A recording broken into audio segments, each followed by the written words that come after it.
I start with um, something the late Dr. Martin Luther King once said. There is power in love. There is power in there's redemptive power in love. And when we can discover that, we can make of this old world a new world. For love is the way. I believe there's a redemptive power in love. And I mean, not only that romantic type of love, but that love that just feels good. And when I'm given a platform, I will use it to teach love and not fear. And tonight is no exception. And speaking about love, I have had a love-hate relationship with the way that my parents, the views and how they lived and shared with my brother and I in a world that, really denied Black people their own basic life. They lived life on their own terms, in truth. My parents, proud Nigerians, um, taught by example. They never taught us about racism. In 1978, they moved us into an all-white neighborhood in an affluent suburb of Montreal, Quebec, because they could. But we were not wanted, but they stayed for 25 years. And I remember at the age of 8, um, it was a lesson that I didn't know then that would actually be very useful for me decades later. And on that day, my mom answered the door to a white door-to-door salesman. And he asked her, because it was the afternoon and she was wearing an apron, is the woman of the house home?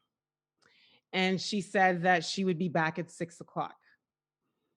So after he left, I asked my mom, why did you tell him that? And, essentially she said, wait for the lesson. And it was our tradition to dress for dinner. And so when um, he came back, that is how he would have found us. And so when my mom opened the door, he immediately saw the error and corrected himself and apologized, but he didn't get the sale. You see, my mom challenged his belief system. She taught love that day. Now, fast forward 40 years later. Yes, that's right. I am 48 this year in September. I know I look good. Black don't crack. And I answered the door to a white delivery van. And he could not handle his startle. He could not handle his startle. You see, like my parents, I too live in an affluent neighborhood. My husband and I are the only Black couple on the street. And in his startle, he asked, do you own this place? And I was, yeah, it's possible. And he proceeded to ask me if I can provide some ID. So he checked it against the manifest and he was giving me my package. And just as I was about to close the door, he asked, how much do these places go for? And so I said, there's a house down the street for sale. You can call your realtor for more details. You see, I challenged his belief system that day. And I too chose to teach love. We all have a belief system, and it is the invisible force that drives all of our behaviors. As humans, we accumulate thousands of beliefs over the course of our lifetime. We gain it from people, things that they said or do, the news that we watch, the things that we read, our external influences, that surround us. But here's the thing. We cannot achieve beyond our belief. And so we must remain open to altering it and challenging it and improving it. We must be inspired to actually believe that there is opportunity for new ways of thinking.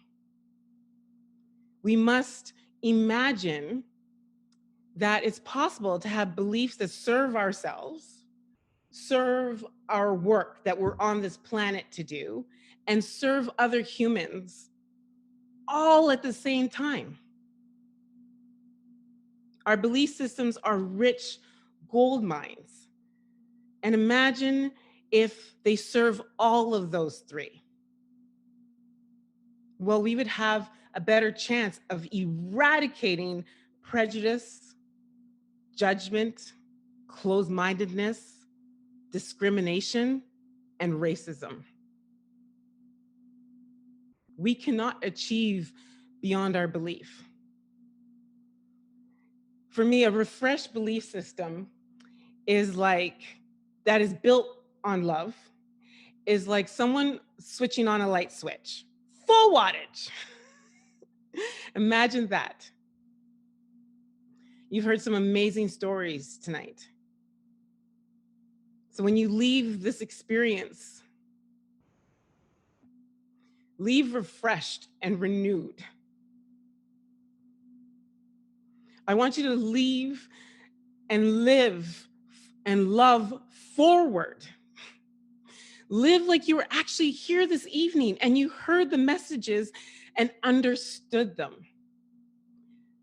Challenge those thoughts that live in the deep, dark bowels of your mind, those beliefs in the back of your mind driving your behaviors that don't feel like love.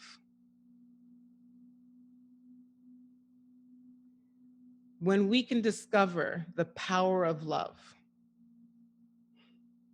the redemptive power of love, when we can discover that, we will make of this old world a new world for our children and those coming up behind us, a much better world. Because we need to make love, we need to make it the way. I can tell you this, and I close on this. I don't need to know you to love you. I don't, and I love you unconditionally.